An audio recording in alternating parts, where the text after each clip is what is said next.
ప్రకారంగా ఏంటంటే personal Liberty ఇవన్నీ కూడా దాంట్లో మెన్షన్ చేశారు. సెక్యూరిటీ ఇవన్నీ కూడా అవన్నీ కూడా చేయాలంటే గవర్నర్ ఇంప్లిమెంట్ చేయాలి.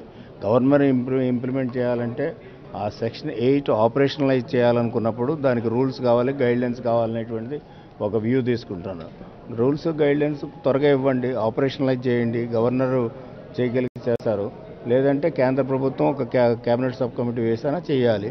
ఏదో విధంగా ఉన్నటువంటి ఇష్యూస్ అన్నీ కూడా మేము మా తరపున రిజాల్వ్ చేసుకోవాలనుకున్నప్పుడు కూడా వాళ్ళు రిజాల్వ్ చేసుకోవడానికి ముందుకు రావడం లేదు.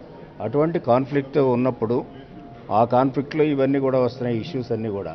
అంచేది ఫోన్ ట్యాపింగ్ కానీ ఇవన్నీ వస్తున్నప్పుడు అసలు గవర్నమెంట్ 10 సంవత్సరాలు అక్కడ కామన్ క్యాపిటల్గా ఉన్నప్పుడు అసలు ఇప్పుడు ఆంధ్రప్రదేశ్ ప్రభుత్వానికి అక్కడ సెక్యూరిటీ అనేటువంటి విషయం చాలా ముఖ్యం.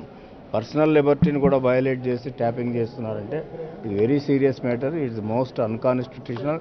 It is against the fundamental rights. Section 8 ప్రకారంగా ఏంటంటే పర్సనల్ లిబర్టీ ఇవన్నీ కూడా దాంట్లో మెన్షన్ చేశారు. సెక్యూరిటీ ఇవన్నీ కూడా అవన్నీ కూడా చేయాలంటే గవర్నర్ ఇంప్లిమెంట్ చేయాలి. గవర్నర్ ఇంప్లిమెంట్ చేయాలంటే ఆ సెక్షన్